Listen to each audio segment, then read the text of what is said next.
Warning. Listening to this show may result in increased levels of inspiration, motivation, and innovation. Side effects can include the immediate urge to take massive action to build a better business and life for yourself and others. You've been warned. Welcome to Influencers Radio with your host, Jack Mize.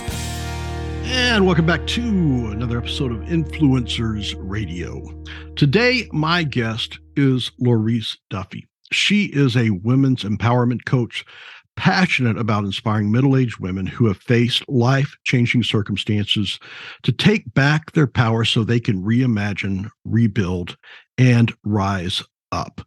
Drawing on a background in psychology and driven by her own experience of surviving and thriving in the face of adversity, Laurice brings intuition, support, and accountability to women's journey toward growth and self-love. As the host of the Aligned and Awakened podcast, Laurice brings her listeners heartfelt, honest, and open conversations about overcoming setbacks, releasing fear, and learning to live a life aligned with one's values. Laurice is also the creator of Rise, an active Facebook community that invites women to get out of autopilot and begin consciously creating the life they desire within a supportive sisterhood of 2,500 like-minded females. Laurice, welcome to Influencers Radio. Thank you, Jack. Thank you so much for having me. I'm excited to be here. Well, I'm excited to have you because, one, you have a really, and I don't even know the best way to describe it. Your story it pulls you in. It does. And on top of that, you're just such a great storyteller. So I think what I'd like to do is kick this off by asking about your company is a mindful journey. Can you share what that means to you and the inspiration behind it, that phrase, a mindful journey? Absolutely. So I am the mother of 4 boys, 3 of whom are triplets, and are the result of IVF. We had a lot of challenges trying to get pregnant, and our 4th son was a bonus. He came naturally. And my husband and I lived a beautiful life. He was a wonderful, wonderful man. And I felt like we were always trying to arrive. We were always trying to save. We were always trying to work hard and grind and get to the point where we reached this place of peace. And what happened is he ended up, he was the coach of my 4 boys for basketball, baseball, and football. He was extremely healthy. Started having some odd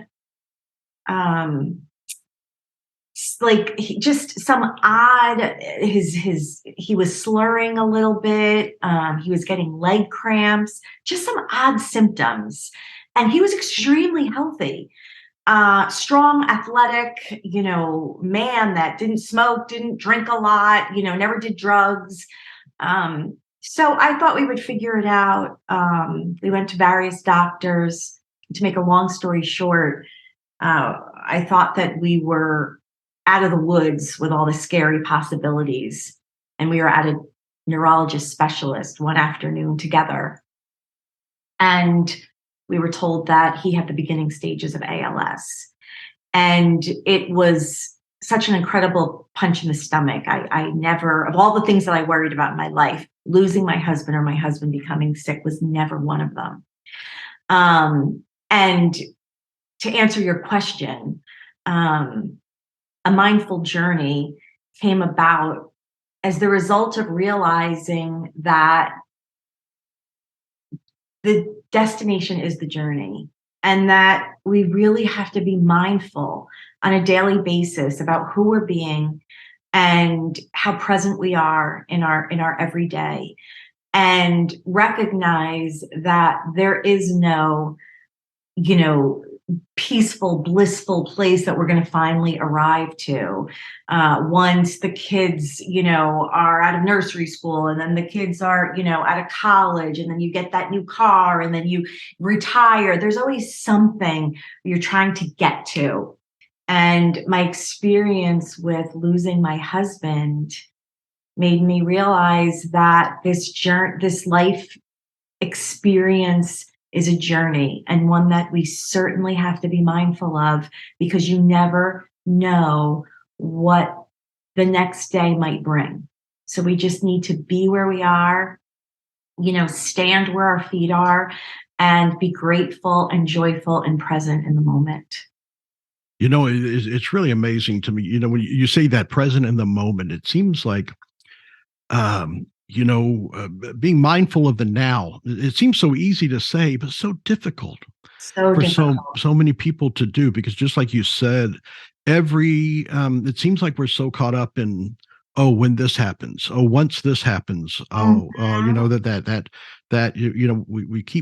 we keep moving happiness further and further away from ourselves, even as we achieve the Yes. things that we wanted to achieve. Mhm. Um, and Absolutely. so it sounds like, what you endured a lot. And it reminds me of, I can't even remember where the saying comes from, that the tragedy of life isn't the suffering we endure as much as it's the suffering we miss. And it sounds like you're very cognizant of kind of embracing those life-changing circumstances, which I'm sure could be a huge spectrum for different people. Can you talk about some of those life-changing circumstances that people go through, the people that you work with? Oh, sure. I mean, certainly, marriages breaking up, or difficulty in marriages, um, or relationships in general. Um, Certainly widows. I absolutely work with many widows, women who have, lost their partners. And, sometimes it's just the day-to-day struggle of losing yourself. That somewhere along the way, these women have just lost themselves because they have cared for and, have been needed so much by, their children, or maybe their elderly parents or their partner, and all of a sudden their kids get older, and maybe they're divorced or maybe not, but all of a sudden they don't know who they are anymore, because everything about them has just been, about the children, and they sort of forget who they are and what their likes are and their desires and their needs. I always tell women, you need to put yourself in the category of people you're taking care of. I think a lot of women are brought up, or still live in the belief that, we're supposed to take care of everybody before ourselves. So it's no wonder that women lose themselves, but it's such an antiquated sort of rule, I feel like, that society has sort of, placed upon women. And I feel like we're slowly getting there. And I think that it's very important to take care of the people that you love in your life. But I think one of those people has to be yourself. I think self-love is really important, and self-care. And it seems like that's once the kids are grown and they're kind of off and on their own track, that's the perfect time to do that. But that seems to be when that terror sets in, like that you talked about, that especially mothers, I know are define themselves a lot by the people that need them, and being needed. Yes, And yes, as I talked absolutely. about in the top of the show, that you talked about how you're helping women to reimagine and rebuild that. Can you talk about that starting point? Because I imagine that it can be both, refreshing and very frightening to wake up in the morning and think you can head in any direction that you want. Yes, absolutely. Jack, I think that the first piece is feeling your feelings. We can't bypass that part. We have to, the only way out is through. And, by owning our feelings, by not rejecting our feelings, but really allowing them, we are able to heal them. I always say, I don't let sad feelings move in. but I certainly let them come to visit, and I sit with them and I try to feel them and understand them and get curious about them. And then when I feel it's time, I show them out the door, open to them, coming back. And sometimes it's, for me, my husband will have passed, it'll be 5 years, April 2023. It'll be 5 years. He passed away April 2018. And still something can trigger, feelings of real sadness and really missing him. And I've left family parties, and went and put a blanket, at the graveyard, and just sat there, because that's what I needed. I needed to give myself that time and that kindness and compassion. And I think sometimes we feel like we always have to give to everybody else, or, oh, I shouldn't leave this party, I might upset the host. And there are just times in our life when we really have to think about ourselves and feel those feelings and just be with them. And once we do that, then we can, then we can move into thinking about not why, but what's next. And just starting to, I'm a big believer in small steps create big leaps. So I don't think that anybody should feel like, okay, we're over the grieving, because as we all know, there's no such thing as there's no end to grief. We don't reach a finish line. It just gets quieter and it gets a little easier, and, we can create a new happy. We'll always remember those, moments and, with our loved ones, but we can create a new happy. It's a different happy, but it still can be happy and joyful. So I think it's really about recognizing that, it's in allowing our feelings and not resisting our feelings that we heal. And then it's starting to lean into what's possible, what's next. Just getting comfortable asking the question doesn't mean jumping into action. It just means let's just get comfortable with that idea that, there is opportunity and I can create a new life with this new normal. And then it's putting that into some sort of action when that feels right. I'm a big believer in feeling things in your body and really being mindful to if you're ready for that next step and not rushing it.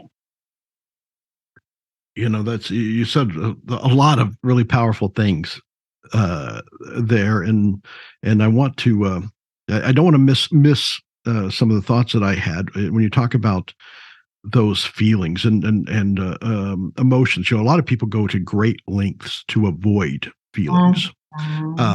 Your circumstance you talk about with your husband, you certainly didn't have the luxury to avoid those feelings, right? You had to face them on, and I can imagine that as tough as that is, it's also something that just trigger some tremendous growth. Is that what you do with your coaching clients? Are you there to help them to show them that no, you don't want to avoid these feelings. You want to face them and then move past them?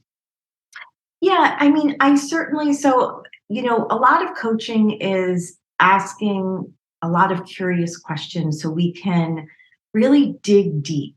I'm a believer that there's a lot of symptoms, a lot of details to things we're going through that we tend to really get stuck on. And we lose the opportunity of understanding the root of the problem. And so whatever it is, wherever the issue is,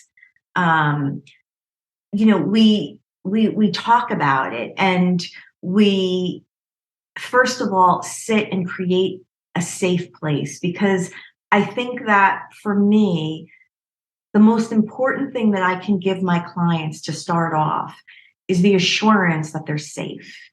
And in that safety container, allowing them to be vulnerable, allowing them a place where there's no judgment, and that we are strictly together to really help move them from where they are to where they want to be.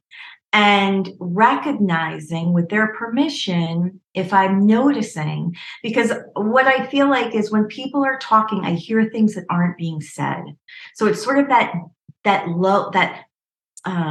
layer beneath of what they're being said is usually the truth and what they really mean. And sometimes it's really hard for people to identify that or to really understand why they're feeling a certain way. So I really help them navigate through that, and recognize where they need, the work. And I'll give them a little homework because, Jack, it's all about practicing. I always say information plus application equals transformation. So the practice piece is where we really apply practicing new beliefs, practicing new thoughts. What is your internal voice saying to you every day? Because you think you're thinking, but you're actually listening. So what are you listening to on repeat all day long? Because of course that's going to create powerful emotions and feeling bad about yourself or regret, so we really want to work through all that stuff so we can get to the point of reimagining and rebuilding. But the first and foremost is to really get through that pain. I always say, if you pushed a beach ball down in water, it would always pop back up. And it's the same with our feelings. You might push them down. You might cover them up with, shopping a lot or overeating or over-exercising or overworking, but they will always come up. It will always pop back up. It takes a lot of effort to hold the beach ball down. And it's the same with your feelings. It takes a lot of busyness and avoidance. And we want to feel them. We want to feel them. And, I have certainly in my own experience come up with a lot of cathartic, very therapeutic ways of honoring my husband that gives me such a sense of joy and peace. And so we work through all of it. Of course, everybody's different, right? So it's really understanding where they are and where they want to be and what they hope to get out of our work together. And then we begin. We start our journey together. Well, and I think that just that, and I think that it's you are very intuitive with this, especially the way, when you talk about how you hear things that maybe that they aren't saying.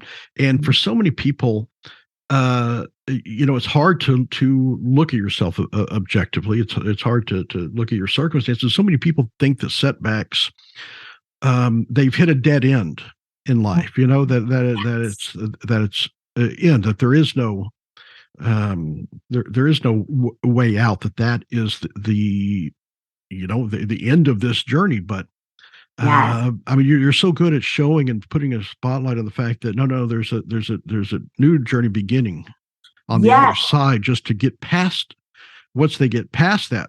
And it sounds like such a critical little phase,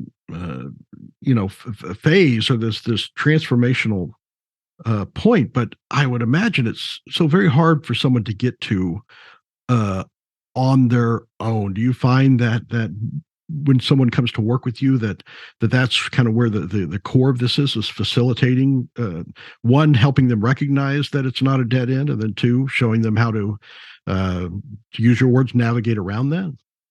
Absolutely. And what I love the most about it is I feel like, I'm not someone who's just lived this glamorous, beautiful life. I was at rock bottom. So I like the idea of being the example of what's possible. And I feel like that gives a lot of hope. And validating their feelings, validating, their fear, maybe their limiting beliefs, of thinking that this is it, this was my life and it was supposed to end this way and it didn't. So that means it's over. I always say, Jack, our circumstances don't create our destiny, our choices do. And it's really what we do with those choices. And we have the power to choose, and really decide who we're going to be. A coaching principle that I lived by through my husband's illness. He was ill for 3 years before he passed away. Is each moment describes who you are and gives you the opportunity to decide if that's who you want to be. And I would always ask myself, who do I want to be right now? When I felt like being angry, when I felt like being a victim, if I that doesn't mean I didn't feel my feelings, but I wouldn't get into that victim mindset. At least if I was going to, I was going to do it like with awareness. And 9 times out of 10, Jack, the answer was no. A victim is not who I want to be right now. And I would really decide. So I think that we forget that sometimes we're just, something happens to us and we just go through it, not even recognizing who we are, not even choosing who we want to be. And what I'm here to remind women is that that's always your choice.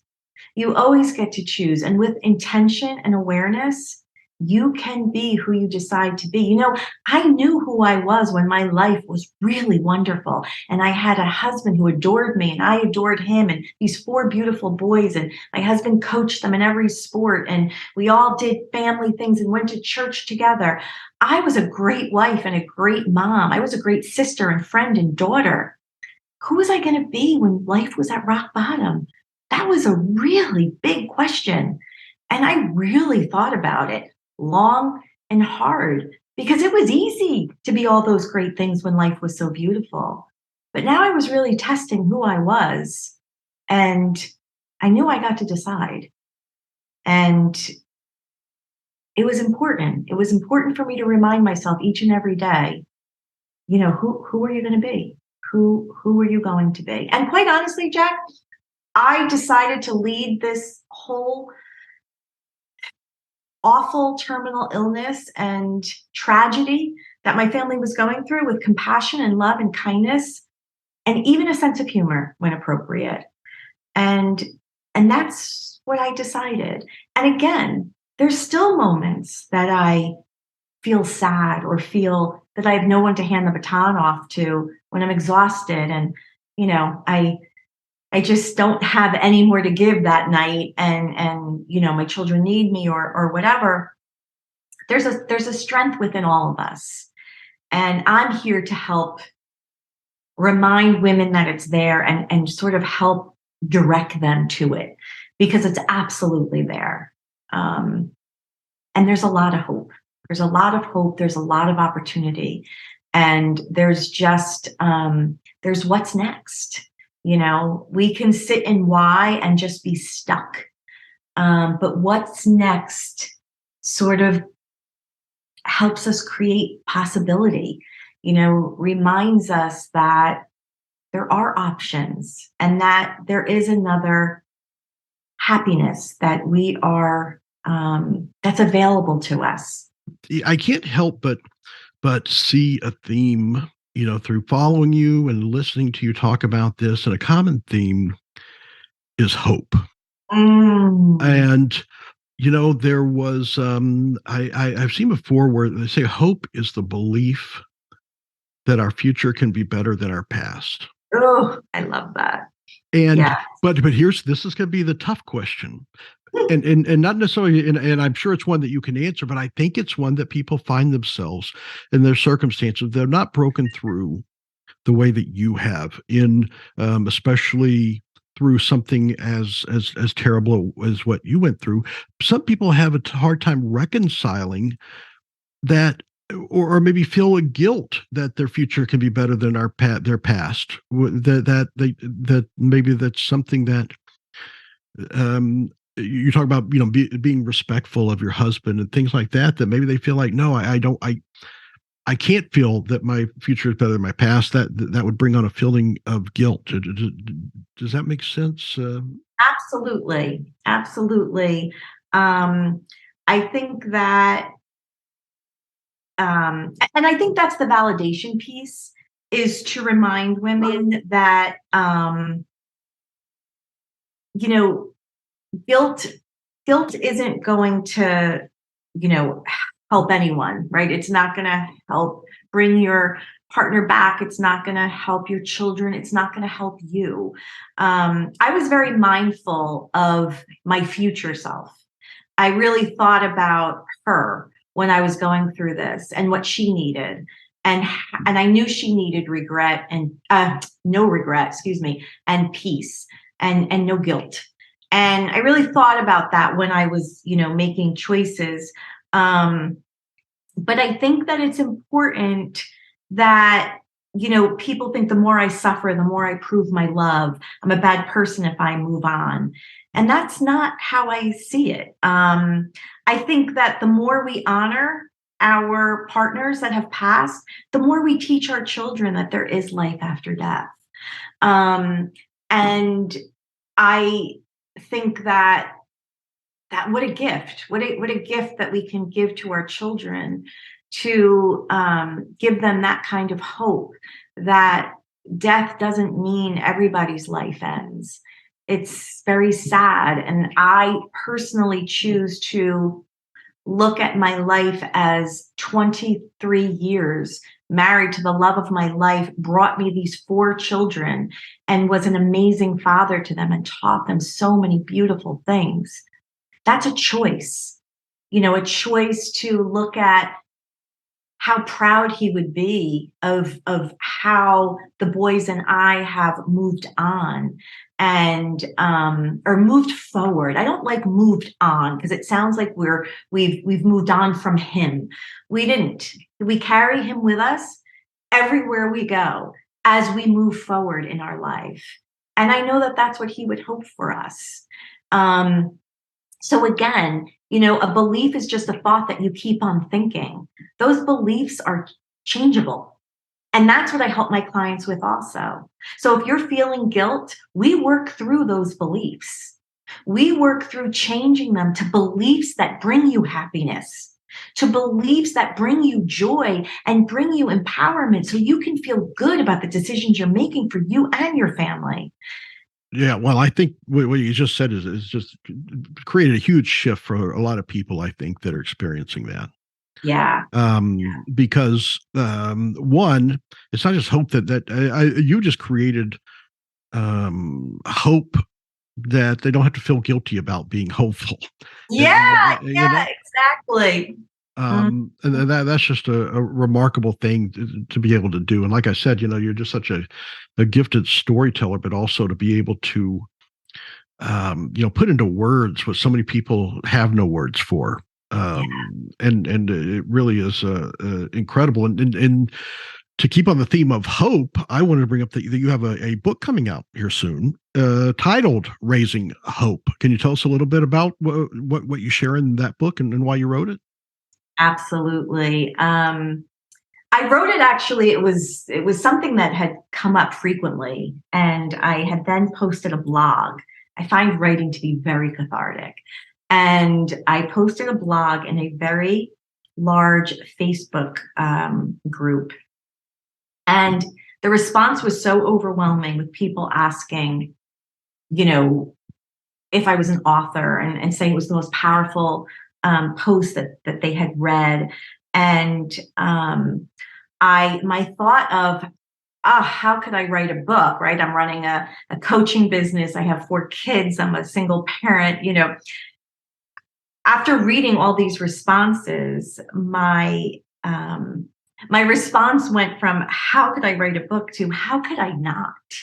And I really felt like I wanted to be the example of what's possible. I wanted to share my own journey because I think that there's been so many lessons that I have learned. Jack, death teaches us so much about life.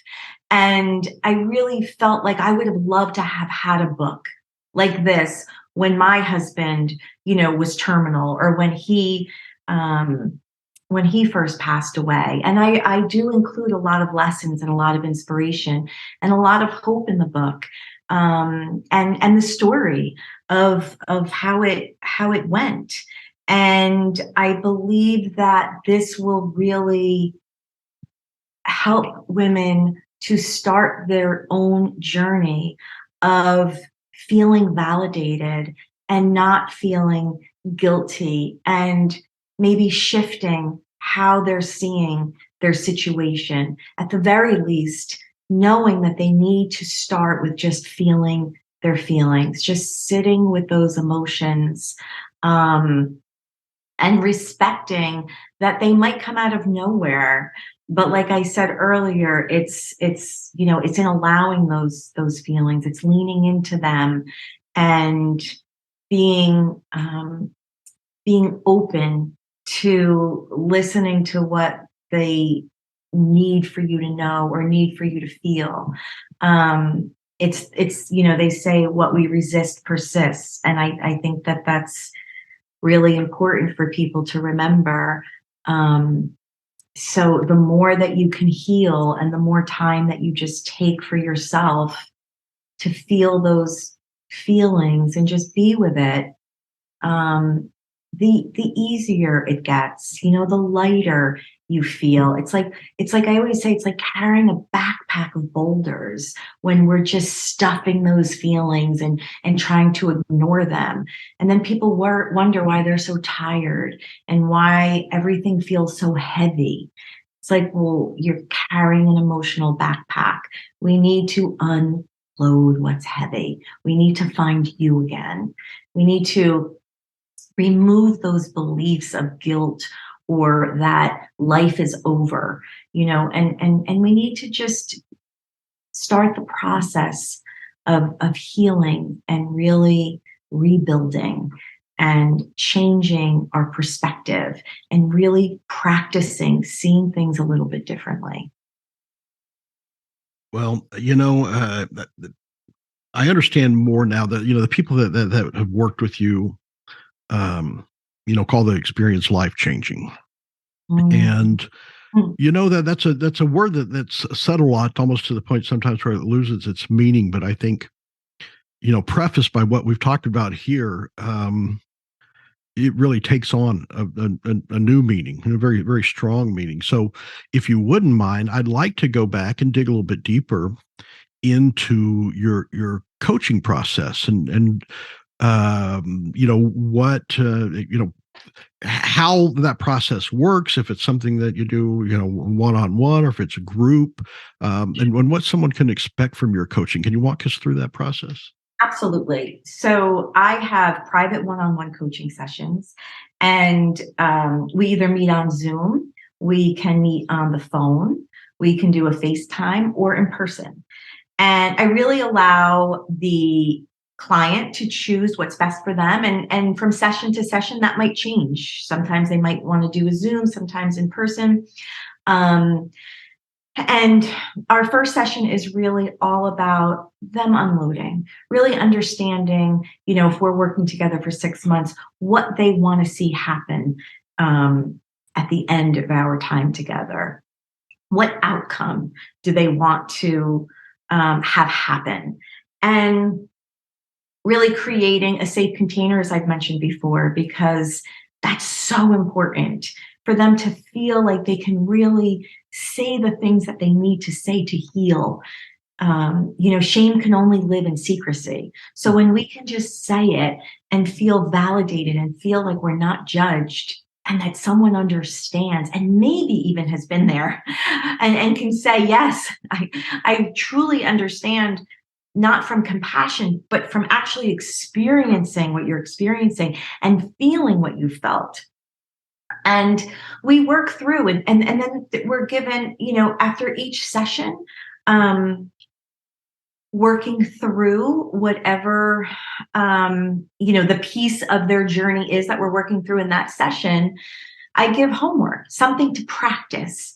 something to work on, because like I said, it's through that application. It's applying what we're learning. It's not just listening to information. It's really applying it. So it becomes our new sort of knee-jerk way of doing things. So that awareness is, the most important. So really practicing a different way of doing something, or practicing really, getting curious about why you're thinking that way, or maybe understanding that this is happening for me and not to me. And I could go on and on and on, but really, and me listening. And like I said, hearing things that are sort of beneath the surface of what the person's saying, and giving them clarity, because Jack, clarity is power.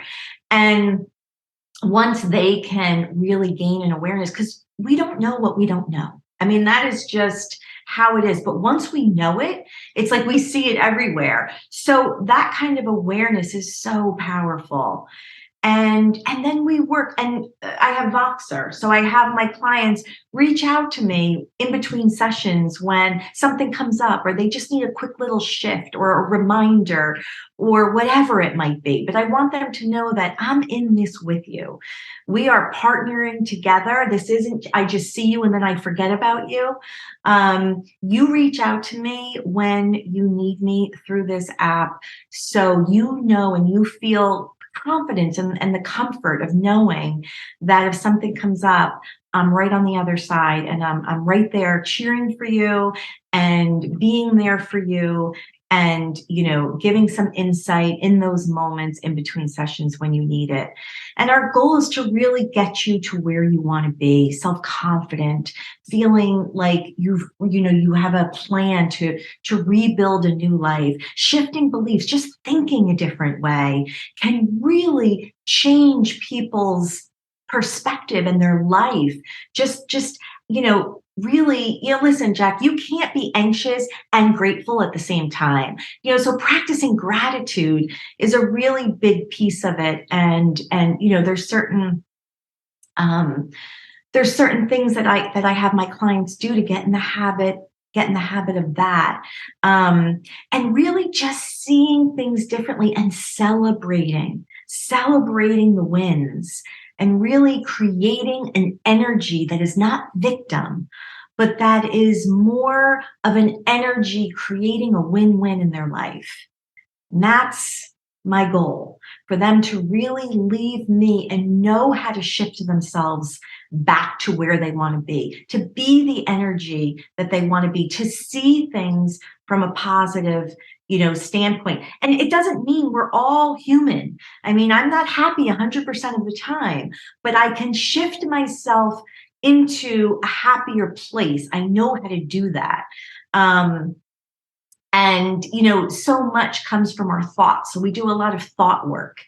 And I've really been told that, my clients really have great outcomes and are really see a difference in their lives as a result of us working together. And that makes me it makes me proud, but mostly it makes me so happy. It's so rewarding. And for me to be invited into these women's lives and to be part of their journey is the biggest honor that I could receive. Well, I think that a lot of women are extremely happy that they have found you, because as we talk about this and listening to you, fear, shame, guilt are such create such friction in someone's ability to reach out to someone like you, and so for you to so clearly and strongly provide support without that judgment is such a huge, removes a huge obstacle for people who worry about what will others think. Absolutely. And so that to me is what I feel, what you do is so remarkable, and you truly are an influencer, because you make such a big difference in not just the lives of the people you work with, but in the lives of the people they love and their families. And, it just has such a exponential reach. It really is remarkable when you think about it. Yeah. So I have to ask, how can people find out more about Laurice Duffy and the Rise community and how they can get involved? Yes. So I'm on Instagram, a mindfuljourney.ld. I post inspirational posts and pictures and each day. On Facebook, we have the Rise group. So it's just called Rise. And you can find that on my personal Facebook page, which is Laurice Duffy, or you could just look up Rise in groups and you will find us. And I also have a page called A Mindful Journey on Facebook.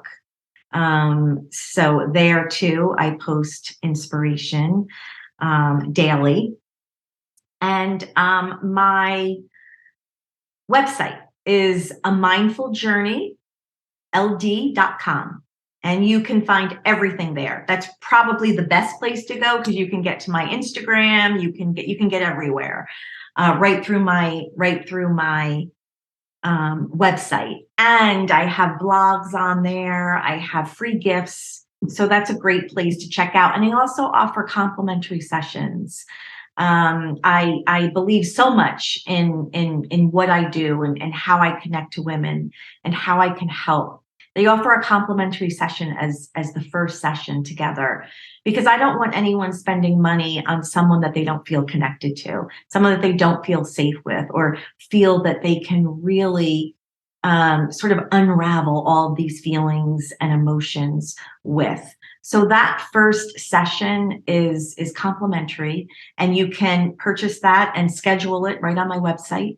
So this way you are 100% sure about your commitment and purchasing, working with me. Well, Laurice, I got to say that you just provided so much tremendous information today, and I want to thank you for coming on and taking the time to share this with others. And like I said, the things that you do,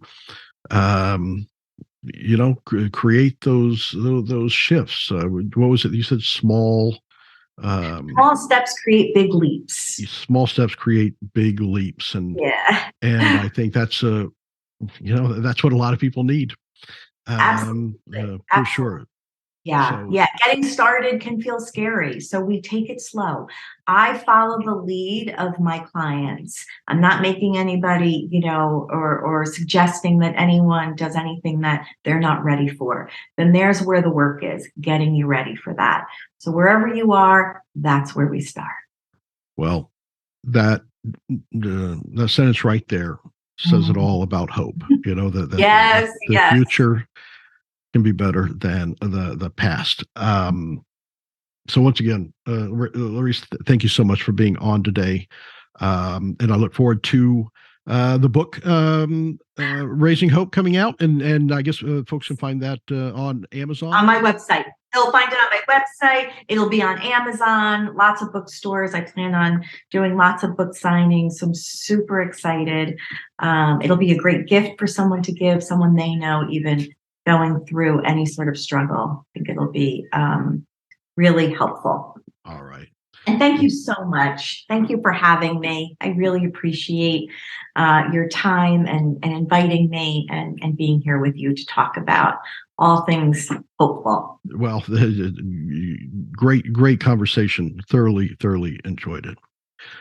All right, folks, there you have it. Definitely check out Laurice Duffy. Again, the website, where you can kind of think of that as the portal to all the places that she can be found, is a mindfuljourneyld.com. But we'll have the link to that on the show post, along with how you can connect with Laurice on social media. Until next time on Influencers Radio, remember, you are the only real game changer.